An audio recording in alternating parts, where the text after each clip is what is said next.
หาเจียเลขก่อนบ้านเช็ดบอสเลยวะแต่บ่ได้ใช่บอสจะชื่อคนหูจักอยู่โอ้ยแต่ว่าเรียบร้อยจะเป็นอะไรแต่ว่าบ่ชื่อว่าชื่อเลขหยังนี่ชื่อเตเว่นผมจะได้เห็นเด้เฮ้ยมาเลข5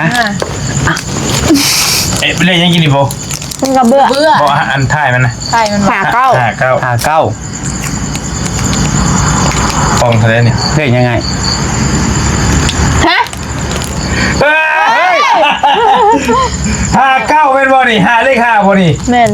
195999เฮ้ย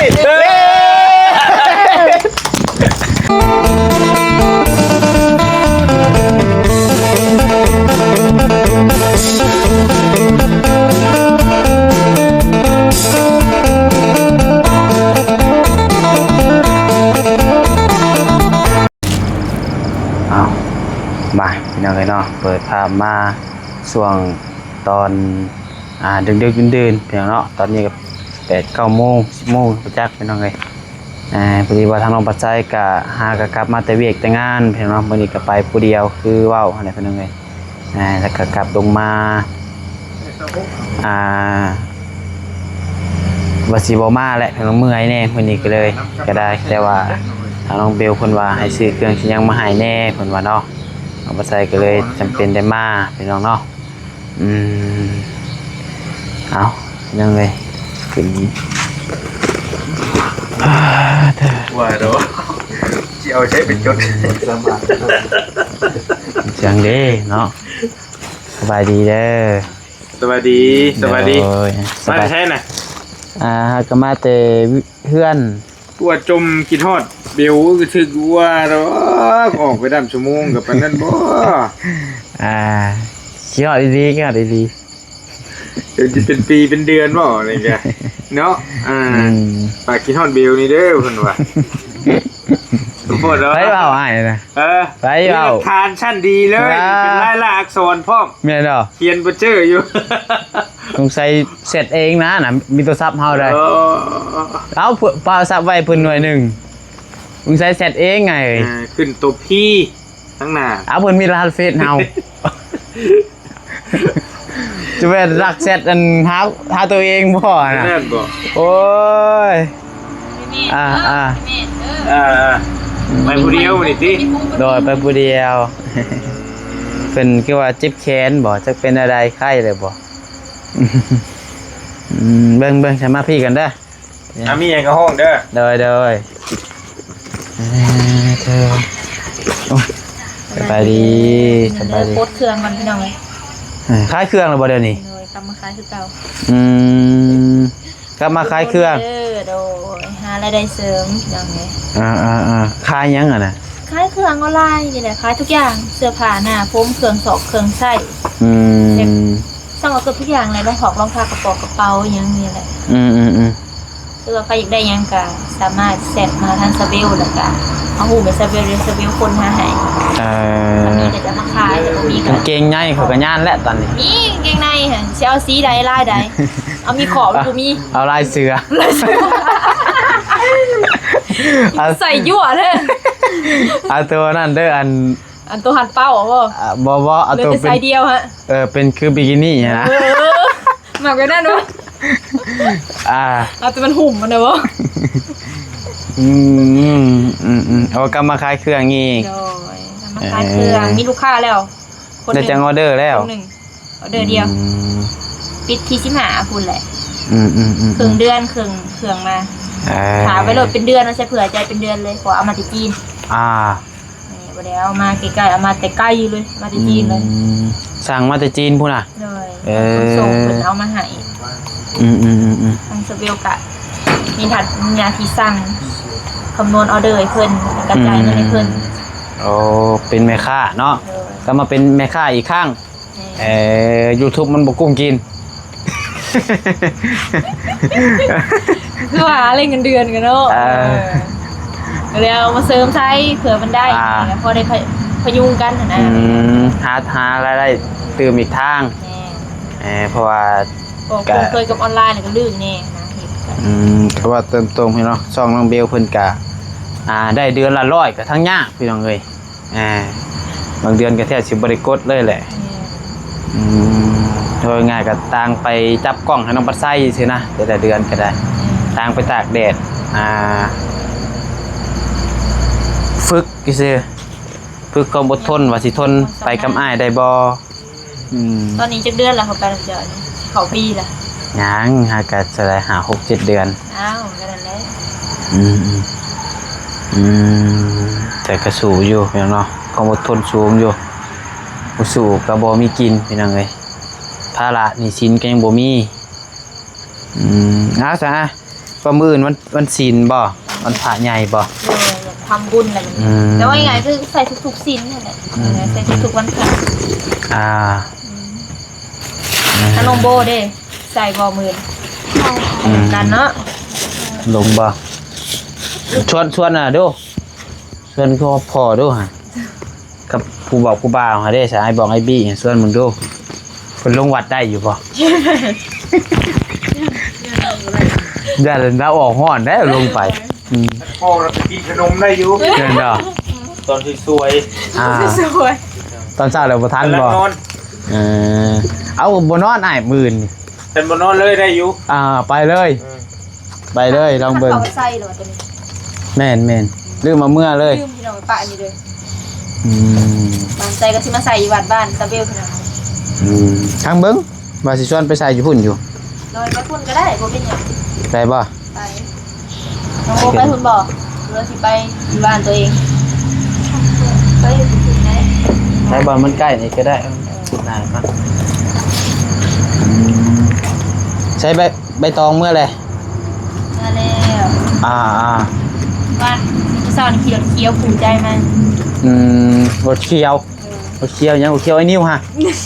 โมเมนรถอ้ายคุณบอกยังนี่แหละแม่นบอกอ้ายด้วยน้ำเปล่าเป็นเลดเนาะได้ยืดอีกอันหนึ่งไว้อีก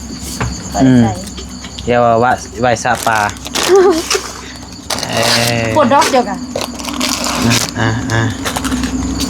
ยังงามเนี่ยนางโบเฮ้ยเสียต้องขอไปเอาดอกไม้มาก่อนเด้อเขาไอ้บี้เมื่อเบิ่นแหละโดยดอกไม้ยัง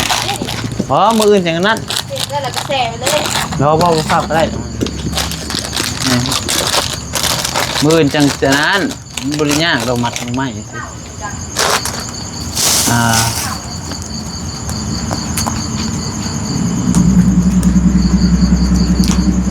มานั่งพี่นะมาแล้วจังเฮ็ดยังเหรอจังไม่ใส่มือจัดก็ได้นี่แล้วจะเรื่องห้านค้าคนเฮ็ดอะไรต่อคือร้อยสิเกาะทั้งหนาวอีกก็ทางนาเอางี้โดยไปซื้อเสามาไว้แล้วมื้อนี้บ่ซีนเกาะกระเทิบออกไปทางนาโดยโอเคค่าสร้างเท่าไหร่ฮะค่าสร้างประมาณ3 ล้านนี่แหละ3 ล้านโดย3 ล้านถ้วนประมาณนั้น3 ล้านถ้วน3 ล้านหาอยู่น้ำถึมก็ได้ประมาณ3 ล้านถ้วนประมาณ4-5,000 บาทเนาะโดยขนมหน่อยพวกชิมสิ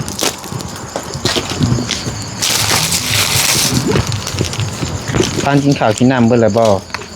กินแล้วจะกินแล้วบ่จะกินนี่แหละมาก็หิวข้าวก็ใส่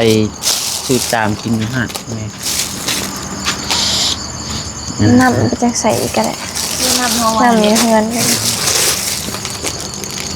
แล้วก็ได้เงามันจะเกาะกระเทิบบอกสิคือได้ยินข่าวว่าได้เห็นในคลิปไอ้นี่ว่าข่าวหายข่าวยังใครเป็นยังน่ะข่าวหายฮะเกาะญาติน้องใบเตยเสียพี่น้องอยู่ทางกาฬสินธุ์เป็นยังเกาะทับดอมหมอยังมีแหละโดยเสียเป็นวันอื่นนี่ใบเตยจะเดินทางไปกาฬสินธุ์ทางเมสเบลก็ไปพอตอนพอสเบลอยู่หมู่กับทาง อันน้องไปกินทางน้องไปเต้ยแหละเพิ่นก็มาเยี่ยมมายามก็เลยสิไป โอ้ เบิ่งแล้วเขาก็เบิ่งเพิ่นเหมือนกัน เป็นคน จะบ่ไป โดย เป็นคนไทยบ่พี่วันเพิ่นเป็นคนไทย คืออันน้าสาวของใบเตยเพิ่นเอาผัวอยู่ไทย อืม แต่แม่ผัวเสียมีไงจ้ะ อืม มีไงบ่เอิ้น โอ้มาก็ได้ครับเขาไล่เงาะมาเห็นแต่ในคลิปไม่รีว่าข่าวให้ใช่ไหม โดยดีแล้วเบิ่งคลิปให้ บ่เบิ่งตลอด FC ได้ตัวยงเลย ตัวโยง บ่ได้ขามโฆษณาแบบ สุดแล้ว บ่เคยกดขามไปกดออกเลย ปัดถิ่มได้ เออ บ่ ปั่นถิ่มด้วยมันโฆษณาเขาลายโพดเป็น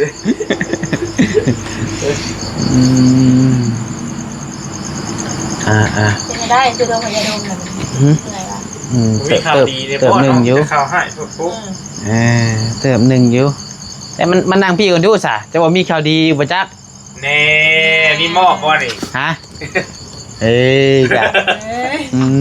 ห้องไผ มาเจ้าก็ได้ก็มานั่งลิ้นน้ำกันพี่ก็ได้ นางกินน้ำกันเบิดที่นาง เดี๋ยวไปสำนักมา ไปนี่ยังอยู่บ่ได้เลย ฮะก็บ่ได้มีหยังดอกมานั่งให้ออกกล้องน้ำแน่ มันจะไปซื้อน่ะบ่มีลูกค้าเท่าไหร่ ไปนำบ่ว่าเลยก็นี่ฮะสุดท้ายเพิ่นให้พิษ มีลูกค้า เราทักทายสบายดีเด้อมีลูกค้าต่อกันนี่แหละนั่งใช้นี่ นั่งใส่ก็ได้นั่งในใจเฮาก็ได้ เราเด้อมื้ออื่นเด้อเราไปส่งเรา มือจังเพิ่น นี่มุกนี่ยังอีกอันนี้เนาะ มุกบ่มี มีแต่แม็กบ่ มันบ่จ่อเพิ่นบ่ ไอ้เนาะเฮ้ยบ่แจ้งกันทั้งนั้น ตัวนี้ตังมั้ย มอบแล้วมา ปวดลูกชายจะเลย เนาะทำข่าวซื้อ น้อยนึงคือเนาะหมายว่าคำ ดมบอกอันนั้นเรื่องเพื่อนน้องน้อยนะมีอย่างดอก เดี๋ยวว่าไปถามอยู่ไปถามอยู่ เอาซื้อกันซีไปแล้วได้ซีทาพามีซีทาพา ทาผนัง แล้วก็ทาวงกบทางหนึ่งแล้วก็ซีห้องพื้นนะทางหนึ่งซีภายนอกภายในอย่างละทางโดย ยังขาดยังบัด ถ้าว่ายังขาดตัวเป็นซีนี่บ่ซีท่าว่าซีเอลอันนั้นถ้าซีเอลก็ยังซีเอลโดยยังซีเอลแล้วก็ซีท่าบานโดยบานประตูฮะแล้วอันนี้ขั้นตอนต่อไปโดยซีท่าวงกลมหาซื้อไปแล้ว ซื้อไปแล้วเนาะ แมนกับแปลงซื้อไปแล้วยังแต่ซีท่าบานกับซีท่าเอลแมนปืนไปบ่ฮะ เอานี้มืออื่นบ่ส่งมือแต่ว่าบ่ต้าเพราะมืออื่นเฮาวัดชินเนี่ยแล้วก็พาเวียกอยู่เพื่อนเนี่ยน่าจะบ่ได้ไป กันนั้นแล้วพ่ออยู่บ่ล่ะเงิน เงินนะพอพอดีเลยงบนำมาว่ะ ดีเลย โดยบบกา4 ล้าน1,500,000แต่ว่างบมี4 ล้านถ้วนแต่กาบ่เป็นหยังเอาเงินเฮาตื่มใส่100,000โดยต่างซอยน้องเพิ่น บ่พ่อก็สิเอาขึ้นให้ บ่100,000เดียว1ดอกบ่เป็นหยังได้แล้วอันนี้เว้าอีหลี มันมีเงินเอื้อยเพิ่นอยู่ก็บ่แม่นเงินได้ดอกเงิน ได้แล้วบ่เป็นหยังแต่มันเฮาตื่มแต่100,000เดียว1ดอกก็บ่เป็นหยัง เอาบุญน้ำกันซะนะกันว่านั้นก็ได้ ทางซอยเพิ่นเลยซะพอดีชื่อไปเบิดน่ะ4 ล้านกับ 100,000เป็นจังไง5,000แต่เพิ่นรุดให้ 5,000 โดยโอ้เนาะ แม่น ลูกกะลูก4-50ไก5,000ว่ะ ก็งบก็เบิดแล้วบัดนี้นำเฮาจ้างค่าสร้างทาสีนั่นนี่ก็ ได้ มีแต่ ครับเองเป็นหยั มี ง แต่ให้อ้ายสานต่อเลยบัด มันเนี่ยมันจังได๋จังละเฮ็ดในช่วงใดตอนนี้บ่ ตอนนี้บ่คงบ่ตา บักกะโลวอลี่ก็ขึ้นยังบ่เห็นแล้วอ่ะ ยัง ตัวยังค่าอยู่จัก ยังใหญ่ยังแนว จักสิเอาไปจังไดก่อนหั่นน่ะเบิ่งเด้อได้พออยู่ดอกเอิ้นนางน้อยที่ว่าโอเคพออยู่ไล่ไปไล่มาโอเค สีแดงด้วย โอ เนาะ เคอยู่ว่าไว้อยู่จ้ะ บ่ไหวแล้วเรื่องไหวโดนเอง ว่า มันสิเข้า สองสร้างเด้สองสร้างทำสร้างเปลี่ยนกันลุกไปลุกมาอยู่แล้วก็เพิ่นบ่ได้นอนประเด็นน่ะถ้าเพิ่นนอนกับที่น่ะไว้อยู่ นี่ เพิ่นบ่ได้นอน เที่ยวเอา เที่ยวเอา มื้อนี้ก็เชียนอยู่เพิ่นสอนกันออกมาช่วง5:00 นนี่แหละ5:00 นเพิ่นจะ กับ กลับ เรา บ้า ก็ น หยุดเรื่อยบ่ได้ค่อยไปประจำเด้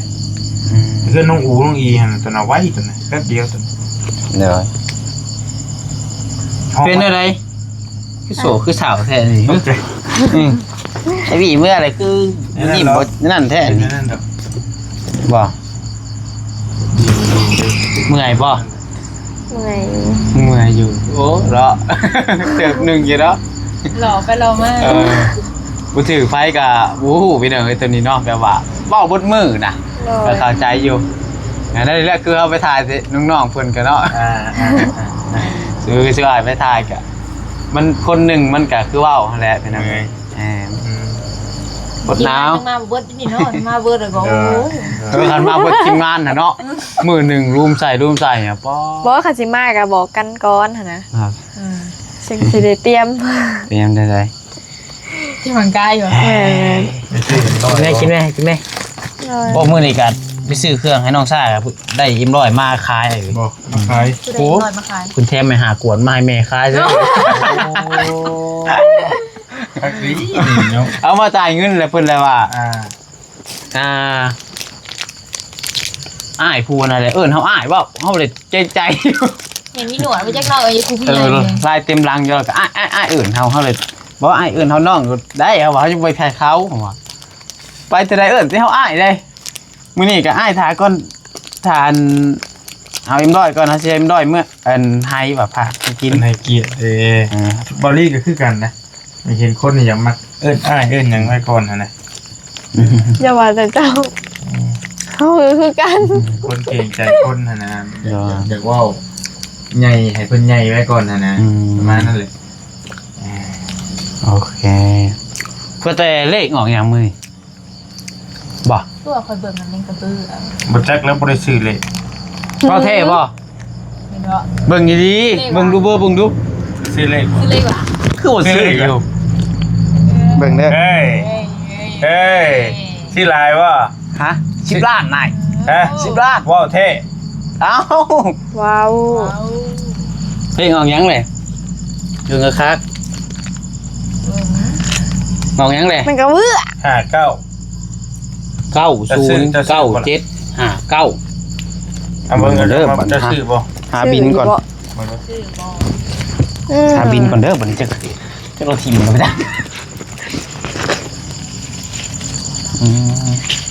หยุดนอกเงินกันไม่คอยเก็บนี่มั้ย นี่อะไร เอาให้เขากำลังสิเบมือคือเนาะคืนไว้แท้เลย เป็นตัวยังจำนี่อีกได้เลยตอนนี้ก็เป็นเงินตัวเองจำได้เงินในเตียงผากซื้อนั่นนั่นดิ แต่บริษัท อันนี้ก็เงินอ้ายให้ มื้อหน้าชื่อว่าไง ฮะ มื้อหน้าชื่อมาจับไป คนว่าอีก30 มื้อผู้ใด เครื่องมืดบอก แม่มันเบิดแล้วเพิ่งกันหาเจียเลขก่อนบ่เช็ดบ่ว่ากินเลยวะ แต่บ่ได้ซะ บ่ได้ชื่อคนฮู้จักอยู่ โอ้ย เรียบร้อยจะเป็นอะไร แต่ว่าบ่ชื่อว่าชื่อเลขหยัง นี่ ชื่อเซเว่นผู้ บ่จะได้เห็นลูก เด้เฮ้ย มา เลขห้า เอ๊ะเลขยังกินดิบ่ มันก็เบื่อ เบื่อ บ่อันท้ายมันนะ ใช่มัน หาเก้า 59 59 ปองเท่าไหร่เนี่ย เลขยังไง ฮะ เฮ้ย59เป็นบ่นี่5เลข5บ่นี่ แม่น 195999เฮ้ย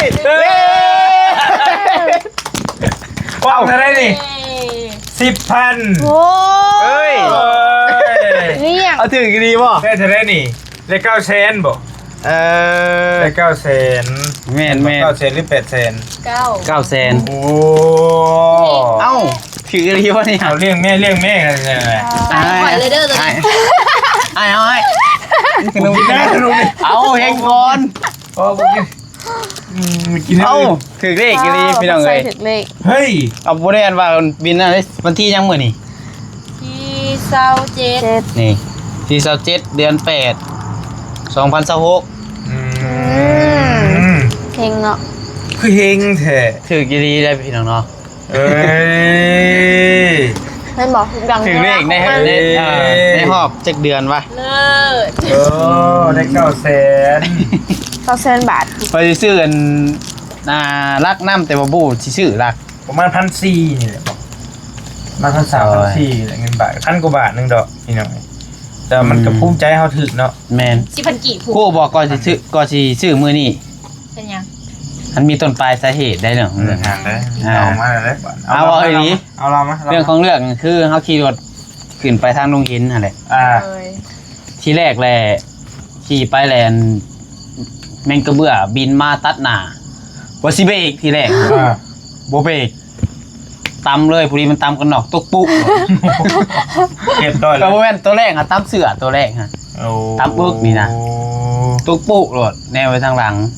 ขี่ไปอีกประมาณ10ปลายลักอยู่เลยแมงกระเบื้ออีกตำมันแว่นกันนอกตกปุ๊อีก ตอนแรกว่ะ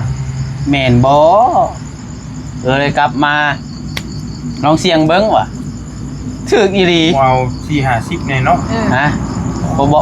บรินฮอดพุ่นเอานะ บ่เคยซื้อปานนั้นเนาะ โดยซื้ออยู่หาพัน10,000 โอเคแล้ว แต่พอได้รุ่นพี่น้องเลยเนาะ บ่ดี มือนี่ของแท้ได้พี่น้องเด้อมือนี่ ถึกแท้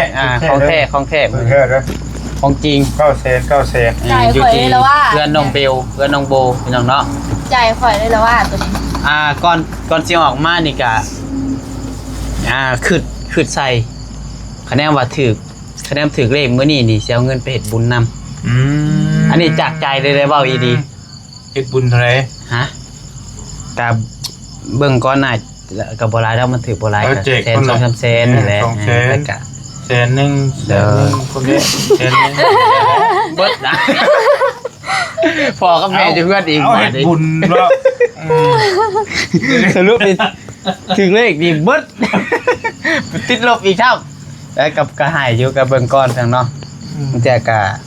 ซื้อมากินน้ำกันนี่แหละ โอ้ยบ่หยอกกันสินะถือเป็น10ชาวล้านนี่ว่าใคร บ่กัน 900,000 เอาเฮงมันคือว่าเป็นปีของเฮาแล้วปีนี้ แม่นบ่ ปีของเฮาป้าบอกก็ไปยาวอยู่ ปีของเฮาอ้ายเอ้ยว่ะ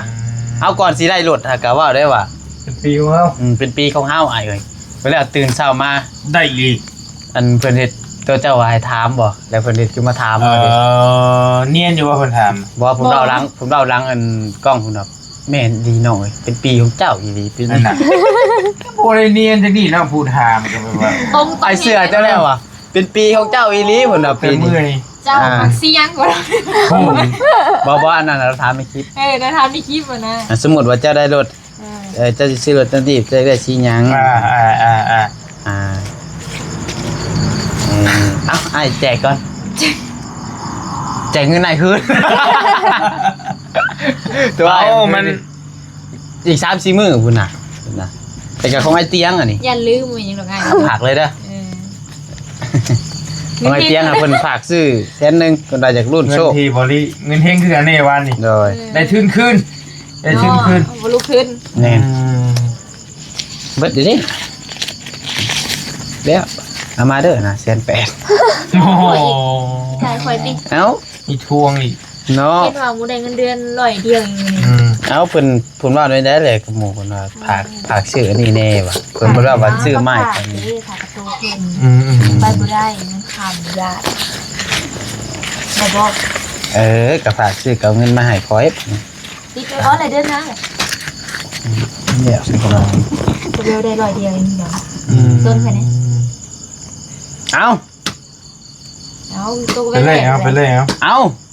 ว้าวฮะเป็นหายเป็นเจียเราบ่อยากได้ได้ มาเอาเอง แม่กันตัวผู้บอลแรกครับ บ่ใจอีกแบบนี้ มา เนาะ หาทานแถวนั้นแหละ ทำเดียวใด กูว่าชื่อเทวอันปูน ลุงเห็นเพิ่นว่าตา โอ้เซโปนถูกเป็นฝากมาตำรวจไปศาลนักเขียน พอแล้วคือมาขับแบบสิโป้หรือเปล่า อ่า แต่อภัยน่ะ เอาสาว นี่ไหม เอาแล้วนั่นแหละเพียงนอกกับมีอย่างไร ยินดีนะยินดี โดย นะ ข ยิ อบใจได้ลายไอ้ยิงเฮงมันคือกัน เรื่องนี้เด้อ เลี้ยงเจอกันอยู่นี่คือเก่า โหไม่ซั ได้ ก แล้ว ไม่ซัก ไผเอิ้นหอไปอีก ยาว เออ เดี๋ยวเพิ่น สร้างเว้าเนาะ เพิ่นอยู่ประจำได้ อันหอไปซักนี่คืออันบ่อนซักซิดได้พี่น้องคุณเนาะ คือบอลนปสะบอลเฮานับถือเฮากับไปบูชาทุกมื้อทุกชิ้นวันทุกมื้อแต่ว่าบอล ชักชิดอยู่ โดย เดี๋ยวนี่เซอร์ไพรส์ยังกันหลายอย่างอะไรอยู่นี่นะ แม่นกระเชือ อีหลี อืม บอดี้เซอร์ไพรส์โอ้หลายอยู่นี่ โอ้ยดีใจพี่น้องเอ้ยดมจะดมกัน 900,000 กระแสนโอ้ยคือแค่แต่ว่าเป็นบาทเนาะมื้อนี้ห่วยเป็นจีซีตีนมาเลยมื้อนี้กระแสนบาท ชาลิงบ่ สลิงช้าม ไม่ถาม สี่ตีนนี่ห่วยมันอีม่อมบ่ได้มื้อนี้ ยินดีนะถือง่ายเลยพี่น้องถือเลข เฮาก็โดนเติบเลยเบิ่ง แย่ แย่ อยู่ถือแย่อยู่ ตั้งแต่ล่าสุดหาไปพาน้องเบลไปกินซินดาดตั้งแต่ซื้อกระเป๋าหญ้าตอนนั้นผมเด็กงู ถือตอนนั้นก็หันซินดาดเกือบแตกก็900,000นึงแล้วตอนนั้น ลมคือซับเบิกเบิกอยู่ เขาจนแนมเต็มเบิด รวมดูสับหมด โอเคพี่น้องเดี๋ยวจังว่ากันเนาะผู้ใดมือเท่า ยินดีน้ำได้ร้าย โดย ก็ได้ พากันไปใส่บาตรมือนี่ก็ได้คือเก่าพี่น้องเอ้ยเอาอยู่ดีมีแห้งส่งมันร่ำรวยขอบคุณในไลน์ที่เข้ามาชมและเป็นกำลังใจได้พี่น้องเด้อ โอ้ย บาย ดีเด้อ บายดี